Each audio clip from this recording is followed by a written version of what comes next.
பிரியமானவர்களே, இந்த ஃபெய்த் கிளினிக்கு உங்களெல்லாம் நான் அன்போடு வரவேற்கிறேன். இன்றைக்கு ஒரு முக்கியமான பிரேயர்ல பாஸ்டர் இருக்கிறபடினால் உங்களோடு கூட கர்த்தரனை இணைய வைத்திருக்கிறார். அற்புதமான வார்த்தையோடு கர்த்தரனை இணைய வைத்திருக்கிறார். இன்னைக்கு கர்த்தர் உங்களோடு பேச போகிறார். ஆயத்தமாகிக் கொள்ளுங்க. வேர்டுக்கு போறதுக்கு முன்பாக ஒரு சிறிய அனௌன்ஸ்மெண்ட். செப்டம்பர் மாதம் முழுவதும் அதிகாலை ஜெபம் 5:30 மணிலிருந்து 6:30 மணி வரைக்கும் B2B ஃபேமிலி என்ற யூடியூப் பேஜ்ல நடைபெற்று கொண்டிருக்கிறது. அநேக சாட்சிகளை கர்த்தர் எழுப்பிக் கொண்டிருக்கிறார். நீங்களும் இதில் நீங்க இணைந்து கொள்ளுமாறு அன்போடு கேட்டுக்கொள்கிறேன். வேர்டுக்கு நேராக போகலாம். பாருங்க, இந்த செப்டம்பர்ல அவரால் செய்ய முடியாதது ஒண்ணுமே கிடையாது.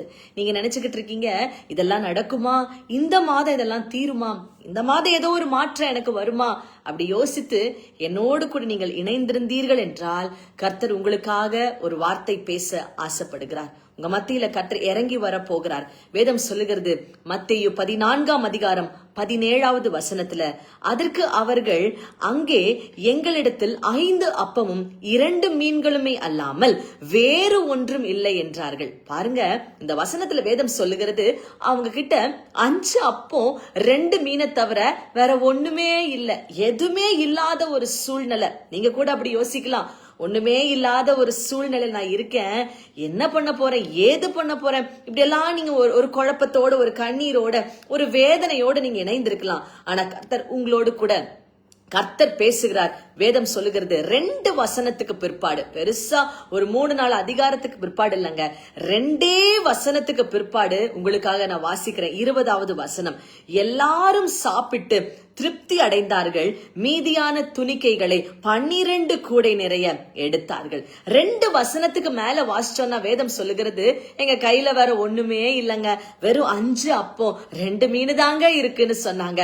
2 வசனத்துக்கு அப்புறம் திரும்பவும் வேதாகமத்தில் எழுதப்பட்டிருக்கிறது, சாப்பிட்டு திருப்தி அடைந்தார்கள், மீதியான கூடைகளை எடுத்தார்கள். இன்னைக்கு நான் சொல்றேன், ஒன்றுமே இல்லாத ஒரு நிலைமையில நீங்க இருந்தீங்கன்னா கண்டிப்பா இந்த மாதம் முடியும் பொழுது கர்த்தர் உங்களை திருப்தி அடைய செய்வார்.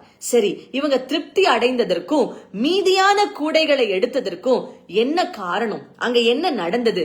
அதே அதிகாரத்துல மத்தேயு 14:18வது வசனத்துல வேதம் சொல்லுகிறது, அவைகளை என்னிடத்தில் கொண்டு வாருங்கள் என்றார். இதுதாங்க சீக்ரெட், இதுதாங்க ஆவிக்குரிய சீக்ரெட். என்னன்னா, குறைவு இருக்கிற நேரத்துல ஏசப்பா சொல்றாரு, என்னிடத்துல கொண்டு வாப்பா. ஆமென். கர்த்தர் சொல்லவில்லையா, உன் பாரத்தை என் மேல வை, நான் உன்னை ஆதரிப்பேன். இன்னைக்கு கூடங்க ஒரு குறைவோடு நீங்க இருக்கலாம், 0 ஒரு நிலைமையில இருக்கலாம். என்ன நடக்குது என் வாழ்க்கையில, எனக்கு ஒண்ணுமே புரியல, நான் போயிட்டு இருக்கிற பாதை எனக்கு புரியலன்ற ஒரு நிலைமையில இருந்தீங்கன்னா கர்த்தர் சொல்றார், மகளே, மகனே, என் அன்பு பிள்ளையே, என்னிடத்துல கொண்டு வாப்பா, நான் உனக்கு இளைப்பாறுதல கொடுப்பேன், நான் உன்னை ஆதரிப்பேன், நான் உன்னை உயர்த்துவேன். ஏசப்பா உங்களை பார்த்து கேட்கிறாரு, என்னால உன்னுடைய குறைவை மாற்ற முடியாதுன்னு நீ நினைக்கிறியா, என்னால உன் கடனை அடைத்து கொடுக்க முடியாதுன்னு நினைக்கிறியா, என்னால இந்த வியாதியை தீர்க்க முடியாதுன்னு நினைக்கிறியா என்று ஏசப்பா உங்களை பார்த்து கேட்கிறாரு. என் பிரியமான குடும்பத்தாரே, சோர்ந்து போய் உட்காராதீங்க. இந்த செப்டம்பர்ல பாதி நாள் முடிந்து விட்டது, இன்னும் பாதிதான் இருக்கு நீங்க யோசிக்கிறீங்க. இங்க அப்படிதாங்க நடந்துச்சு. பாதி நாள் முடிந்தது, இன்னும் பாதி நாள் தான் இருக்கு. அதுவும் ஜனங்களுக்கு பசி வந்துருச்சு, என்ன பண்றதுன்னு தெரியல, கையில ஒண்ணுமே இல்ல, வெறும் 0ல இருக்கிறாங்க. ஆனா கர்த்தர் சொல்றாரு, என்னிடத்துல கொண்டு வாருங்கள். இன்னைக்கு உங்களுடைய எல்லா காரியத்தையும் அப்பா கிட்ட கொண்டு போங்க. இந்த ஃபெய்த் கிளினிக் முடிஞ்ச உடனே நீங்க போய் என்ன பண்ணிடக்கூடாது, எப்பவும் போல உங்க வேலை செய்யற நீங்க போயிடக்கூடாது. ஒரு 5 அல்லது ஒரு 10 நிமிடம் ஏசப்பாட்ட உட்கார்ந்து, ஏசப்பா, நான் போயிட்டு இருக்கிற இந்த சூழ்நிலைய உங்க இடத்துல நான் கொடுக்கிறேன் ஆண்டவரே, நான் சுமந்து கொண்டு இருக்கிற இந்த பாரத்தை உங்க கரத்துல நான் வைக்கிறேன்ப்பா, நான் போய்கொண்டு இருக்கிற இந்த துக்கமான வேளையில நான் உண்மை நோக்கி பார்க்கிற ஆண்டவரே, எனக்கு நீங்க ஆறுதல் தாங்கப்பான்னு சொல்லிட்டு அதுக்கு பிற்பாடு நீங்க வேலை செய்ய ஆரம்பிங்க. என்ன நடக்கும் தெரியுமா, அப்படி நீங்க கர்த்தருடைய சமூகத்துல உங்களுடைய சகல காரியத்தை நீங்க கொண்டு போயிட்டீங்கன்னா வேதம் சொல்லுகிறது, நீங்கள் சாப்பிட்டு திருப்தி ஆவீர்கள், மீதியான கூடைகளை நிச்சயம் எடுப்பீர்கள். இப்ப நீங்க போய்கொண்டிருக்கிற பிரச்சனை அப்பாக்கு லேசான காரியங்க. நீங்க நினைக்கிறீங்க, இது எப்படி தீரும், இது எப்படி முடியும், 4 பேர்த்துக்கு தெரிஞ்ச அவமானம் ஆயிருமே நீங்க யோசிக்கிறீங்க. ஆனா அப்பா ஆல்ரெடி ஒரு பிளான போட்டுட்டாரு. எப்படியாவது செப்டம்பர் மாதத்துல உங்க பிரச்சனையை தீர்த்து வைக்க வேண்டும் என்று அப்பா ஒரு பிளான் போட்டுட்டாரு. ஆமென். ஆண்டவருக்கு நீங்க எல்லாம் தேங்க்ஸ் பண்ணுங்க. அப்பா, நீங்க ஒரு பிளான் போட்டதுக்காக நன்றி ஏசப்பா. கமெண்ட் பண்ணலாமா? Thank you Jesus, thank you Jesus, thank you Jesus.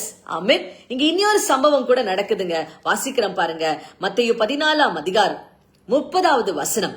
காற்று பலமாயிருக்கிறதை கண்டு பயந்து அமிழ்ந்து போகையில் ஆண்டவரே என்னை ரட்சியும் என்று கூப்பிட்டார்கள். இங்க ரெண்டு விஷயம் நடக்குதுங்க. ஒண்ணு, காற்று பலமா இருக்கு. இன்னொன்னு, பேதுரு மூழ்கி போகிறார், அமிழ்ந்து போகிறாரு. என்ன பண்றதுன்னு தெரியல. ஐயோ ஆண்டவரே, பேதுரு அமிழ்ந்து போறாரே, காற்று இப்படி பலமா இருக்குதே, என்ன பண்ண போறோம் ஆண்டவரேன்னு ஆண்டவரை நோக்கி கத்தி கூப்பிடுறாங்க. இதே அதிகாரத்துல ஒரு வசனத்துக்கு பிற்பாடு நடந்த காரியத்தை பாருங்களேன். உங்களுக்காக நான் வாசிக்கிறேன்.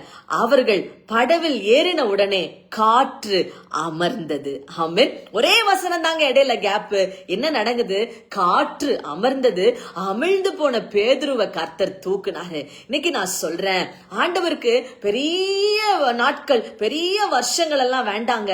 நீங்க கர்த்தரை விசுவாசித்தீர்கள் என்றால் இப்ப ஒரு நன்மை செய்ய நம் தேவனால முடியும். மூழ்கி போகிறாரு பேதுரு. ஆண்டவரை பார்த்து கூப்பிடுறாரு, ஆண்டவரே என்ன ரட்சியும்னு கூப்பிட்ட அந்த ஒரு நொடியில அங்க என்ன நடந்தது தெரியுமாங்க? ஏன் ஒரே வசனத்துல அங்க மாற்றம் வந்ததுன்னா, 31வது வசனம் இப்படியாக சொல்லுகிறது. உடனே இயேசு கையை நீட்டி பேதுருவை பிடித்து, ஆமென், அமிழ்ந்து போற, மூழ்கி போகிற சூழ்நிலையில மனுஷனை நோக்கி கூப்பிடாதீங்க. அவங்க ஹெல்ப்ப கேட்கலாமா, இவங்க ஹெல்ப்ப கேட்கலாமா, என் சொந்தக்காரங்க வந்து எனக்கு பேசினா அது சரியாயிரும், இவங்க வந்து பேசினா சரியாயிரும்னு யோசிக்காதீங்க. அப்பாவை நோக்கி கூப்பிடுங்க. மூழ்கி போற நேரத்துல பேதுரு யார நோக்கி கூப்பிட்டாரு தெரியுமாங்க? அப்பா, ஆண்டவரே என்னை ரட்சியோன்னு கூப்பிட்ட அடுத்த நொடியில ஆண்டவர் பேதுருவுடைய கையை பிடித்தார். நீ அப்படிதான் மூழ்கிப்போ, நீ ஒண்ணுமில்லாம போன ஆண்டவர் சொல்லலங்க. நீங்க வணங்குற தகப்பன் நல்லவர், அவர் வல்லவர். உங்க மேல அளவில்லாத அன்பு வைத்திருக்கிற தகப்பன். அவர் பேதுரு கையை பிடித்தார். இன்னைக்கு கர்த்தர் அநேகருடைய கையை பிடிக்க ஆசைப்படுகிறார். அநேகருடைய கையை பிடித்து நீங்க மூழ்கி போகிற சூழ்நிலையிலிருந்து உங்களை தூக்க வேண்டும் என்று கர்த்தராகிய தேவனாகிய இயேசு கிறிஸ்து ஆசைப்படுகிறார். எத்தனை பேர் உங்க கரத்தை நீங்க அப்பாட்ட கொடுக்க போறீங்க? எல்லாரும் என்னோட சேர்ந்து சொல்லுங்க, ஏசப்பா, என்னுடைய கரத்தை நான் உங்ககிட்ட கொடுக்கிறேன்ப்பா, நீங்க பிடித்து கொள்ளுங்க ஆண்டவரே, என்னை ரட்சியுங்க ஆண்டவரே. ஆமென். அவ்வளவுதாங்க. பேதுரு சொன்ன அந்த ஒரு நொடியில கைய பிடிச்சாருன்னா, இன்னைக்கு என்னோடு சேர்ந்து யாரெல்லாம் இந்த வார்த்தையை சொல்லி இருக்கிறீங்களோ, உங்கள் கரம் பிடிக்க இயேசு உங்க வீட்டுக்குள்ள வருகிறார். உங்க கரம் பிடிக்க இப்ப நீங்க எங்க இருந்து என்னை பார்த்து கொண்டு இருக்கிறீங்களோ அந்த ஸ்தலத்திற்கு, அந்த இடத்திற்கு உன்னதமான தேவனாகிய இயேசு இறங்கி வருகிறார். ஆமென். பெற்றுக்கொள்ளுங்க, ஆண்டவருடைய அபிஷேகத்தை பெற்றுக்கொள்ளுங்க. இங்க வேதம் சொல்லுகிறது, உடனே இயேசு கையை நீட்டி தூக்கினார். இன்னைக்கு உடனே ஆண்டவர் சில பேர்த்துக்கு அற்புதம் செய்ய ஆசைப்படுகிறார். இன்னொரு சம்பவம் கூட நடந்துச்சுங்க. மத்தேயு 17ஆம் அதிகாரம். இந்த மாதம் எதுவுமே மாறாதா? இந்த மாதம் என் சூழ்நிலை மாறாதா? ஒரு ஆர்டர் வராதா? ஒரு பண தேவைகள் சந்திக்கப்படாதா? என் பிள்ளைங்க ஃபீஸ் கட்ட முடியாதா? யோசிக்கிறீங்களா? பாருங்க என்ன நடந்தது பாருங்க. மத்தேயு 17ஆம் அதிகாரம் 15வது வசனம். ஆண்டவரே, என் மகனுக்கு இறங்கும், அவன் சந்திரரோகியாக கொடிய வேதனைப்படுகிறான், அடிக்கடி தீயிலும் அடிக்கடி ஜலத்திலும் விழுகிறான். பாருங்க, இங்க தகப்பன் தம் பிள்ளைக்காக ஜெபிக்கிறார். இங்க எத்தனை பேரு தகப்பன் தாய் தம் பிள்ளைக்காக ஏங்கி இந்த லைவ்ல நீங்க ஜாயின் பண்ணிருக்கிறீங்களோ, உங்களுக்கு தான் இந்த வார்த்தையை கர்த்தர் பேசுறாரு. இங்க வேதம் சொல்லுகிறது, அடிக்கடி தீயிலும் அடிக்கடி தண்ணீரிலும் அந்த தகப்பனுடைய மகனை பிசாசு தள்ளுறான். அப்ப எந்த நிலைமையில அந்த மகன் இருக்கிறான்னா, சாகக்கூடிய நிலைமையில, செத்துறலாம், கொஞ்சம் விட்டா அந்த பையன் செத்துருவான். அந்த நிலைமையில அந்த தகப்பன் யார நோக்கி கூப்பிட்டாரு தெரியுமாங்க? மனுஷர்களை நோக்கி கூப்பிடல, டாக்டரை நோக்கி கூப்பிடல, கர்த்தரை நோக்கி கூப்பிட்டார். ஆண்டவர் என்ன செய்தார் தெரியுமா? 4-5 வசனத்துக்கு அப்புறம் இல்லங்க, ஒரே வசனத்துக்கு பிற்பாடு கர்த்தர் செய்த அற்புதத்தை பாருங்களேன். 18வது வசனம். அவனை விட்டு புறப்பட்டது, அந்நேரம் அந்த இளைஞன் சொஸ்தமானான். 2 காரியம் நடந்துச்சுங்க. ஒண்ணு, அந்த அசுத்தாவி, அந்த பிள்ளைய அழக்களிக்கிற அசுத்தாவி தகப்பன, ஏசப்பா ஏதோ ஒண்ணு செய்யுங்க ஆண்டவரேன்னு கேட்ட உடனே அந்த அசுத்தாவிய கர்த்தர் துரத்தினாரு. 2வது என்ன நடந்ததுன்னா, அவன் சுகமானான். இத்தனை வருஷம் அவன் போராடி கொண்டிருந்த அந்த போராட்டத்திலிருந்து, அந்த பிரச்சனையிலிருந்து கர்த்தர் அந்த இளைஞனை சொஸ்தமாக்கினார். இன்னைக்கு நான் சொல்றேங்க, தகப்பன் தாய் என்னோடு இணைந்திருந்து உங்க பிள்ளைகளுக்காக செபிக்கிறீங்களா? ஒருவேளை மனைவிக உங்க கணவருக்காக செபிக்கிறீங்களா? இல்ல கணவர் உங்க மனைவிக்காக செபித்துக் கொண்டிருக்கிறீங்களா? இன்னைக்கு நான் சொல்றேன், உங்க குடும்பத்தாருடைய கரம் பிடித்து தூக்க, உங்க பிள்ளைகளுடைய கரம் பிடித்து தூக்க, உங்க பிள்ளைகளை சொஸ்தமாக்க, உங்க கணவருடைய வாழ்க்கையை மாற்ற, குட்டிப்பழக்கத்தில் இருந்தோ தேவையில்லாத தீய பழக்கங்கள் இருந்தோ விடுதலை ஆக்க இயேசு இறங்கி வர ஆசைப்படுகிறார். நீங்க கூப்பிடுவீங்களா? ஏசப்பா வாங்கப்பான்னு சத்தமா கூப்பிடுங்க. ஒருவேளை வீட்டில இருந்து பார்த்து கொண்டு இருக்கலாம், இல்ல எந்த இடத்துல இருந்து பார்த்து கொண்டு இருந்தாலும் வெட்கப்படாதீங்க. சத்தமா ஒரு தடவை கூப்பிடுங்க, ஏசப்பா நீங்க வாங்கப்பா. ஆமென். ஏசப்பா நீங்க வாங்கப்பா. என்ன நடந்தது தெரியுமாங்க? ஏன் இப்படி ஒரு மாற்றம்? ஒரே வசனத்துக்கு பிற்பாடு எப்படி மாற்றம் வந்தது? 18வது வசனத்துல முதல் லைன்ல வேதம் சொல்லுகிறது, இயேசு பிசாசை அதட்டினார். ஆமென். தகப்பன் தாய்மார்களே, உங்க பிள்ளைகளுக்காக ஜெபிக்கிறீங்களா? உங்க குடும்பம் மாறுவதற்காக ஜெபிக்கிறீங்களா? கடன் பிரச்சனை மாறுவதற்காக ஜெபித்துக் கொண்டிருக்கிறீங்களா? அப்பாவை நோக்கி நீங்கள் கூப்பிடுகிறபடியினால் அந்த அசுத்தாவியை துரத்த இயேசு இறங்கி வருவார். உங்க குடும்பத்தை பிசாசு கொலைக்கிறான்னு ஆண்டவருக்கு தெரிஞ்சிருச்சுன்னா, உங்க பிள்ளைகளுடைய வாழ்க்கையை பிசாசு அழிக்கிறான்னு கர்த்தருக்கு தெரிஞ்சிருச்சுன்னா, ஆண்டவர்கிட்ட நீங்க சொல்லிட்டீங்கன்னா, ஆண்டவர் என்ன பண்ணுவார் தெரியுமாங்க? சும்மா ஏதோ வந்தவர் ஏதோ மாற்றத்தை கொடுத்துட்டு போக மாட்டாரு. அங்க கிரியை செய்கிற அசுத்தாவியை பார்த்து கர்த்தர் அதட்டுவார், மிரட்டுவார். உங்களுக்காக அசுத்த ஆவிகள் மேலாக கர்த்தர் நீதி விசாரிப்பார், நியாயம் விசாரிப்பார். நீங்க கர்த்தருடைய பார்வையில விலையேற பெற்றவர்கள் என்பதை மறந்து விடாதீங்க. பிசாசு உங்களுக்கு சொல்லுகிற பொய்யை நம்பி ஏமாறாதீங்க. நீ எல்லாம் ஒரு பாவி, நீ ஒண்ணுமில்லாதவன், நீ ஆண்டவர்கிட்ட போக தகுதி இல்லாதவன், இந்த பொய்யை கேட்டு நம்பாதீங்க.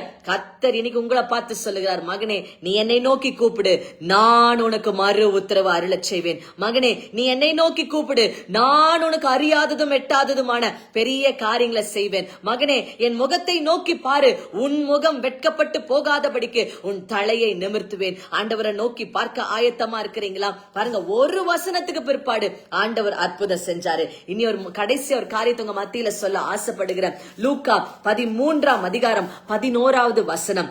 அப்பொழுது 18 வருஷமாய் பலவீனப்படுத்தும் ஆவியை கொண்டிருந்த ஒரு ஸ்திரீ, பல வருஷம் போராட்டம், பல வருஷம் பிரச்சனை, பல வருஷம் கோர்ட் கேஸ்ல இருக்கிறீங்களா?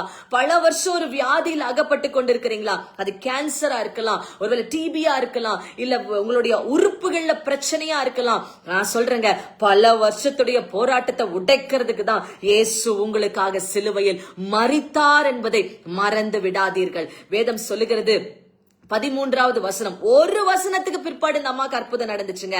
அவள் மேல் தமது கைகளை வைத்தார், உடனே அவள் நிமிர்ந்து தேவனை மகிமைப்படுத்தினாள். பாத்தீங்களாங்க, கர்த்தர் ஒரு வசனத்துக்கு பிற்பாடு ஆண்டவரை நோக்கி கூப்பிட்ட உடனே, ஒரே வசனம் தான் இடையில கேப், ஆண்டவர் தொட்டாரு, தூக்குனாரு. பல வருஷம் அழக்கழிச்ச அந்த வியாதி அந்த மகளை விட்டு நீங்கினது. இன்னைக்கு பல வருஷமா 5 வருஷமா ஒரு போராட்டத்தை பாக்குறேன் சிஸ்டர். 2020ல இருந்து இந்த கடன் கடன் கடன் இத பார்த்து பார்த்து பார்த்து நான் சலிச்சிட்டேன் சிஸ்டர், என்னால முடியலன்னு சொல்றீங்களா? இதே சம்பளத்துல பல வருஷமா நான் இருக்கிறேன், ஒரு முன்னேற்றமும் இல்ல அப்படின்னு நீங்க சொல்றீங்களா?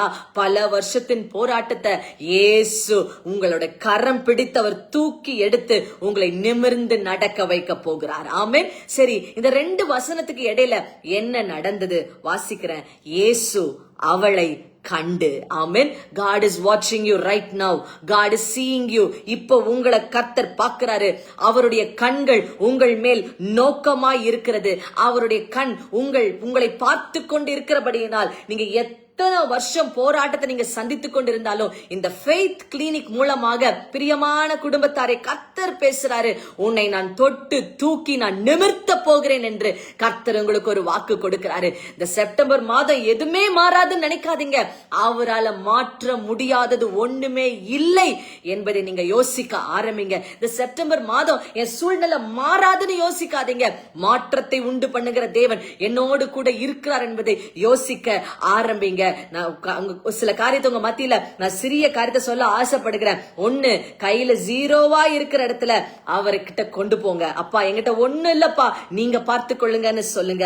காற்று பலமா இருக்கு, நான் மூழ்கி போகிறேன்ற நேரத்துல ஆண்டவரே என் கைய பிடித்துக்கோங்கப்பான்னு கூப்பிடுங்க. பாருங்க, பிசாசுனால நீங்க பாதிக்கப்பட்டிருக்கிறீங்களா? அவரை நோக்கி கூப்பிடுங்க. ஏசப்பா வாங்கன்னு கூப்பிடுங்க. பிசாசை அதட்ட இயேசு இறங்கி வருவார். ஆண்டவரே பல வருஷமா ஒரே போராட்டம்ப்பா, என்னால முடியல ஆண்டவரே ஆண்டவரேன்னு சொல்றீங்களா? ஆண்டவரை நோக்கி கூப்பிடுங்க. அவர் கண்கள் உங்கள் மேல் நோக்கமாய் இருக்கிறது. உங்களை தூக்கி எடுக்க இன்றைக்கு இயேசு இறங்கி வர போகிறாரு. எத்தனை பேர் விசுவாசிக்கிறீங்க? இன்றைக்கு என் சூழ்நிலை மாறும். கமெண்ட் பண்ணுங்க. Today my situation will change. Today my circumstances will change.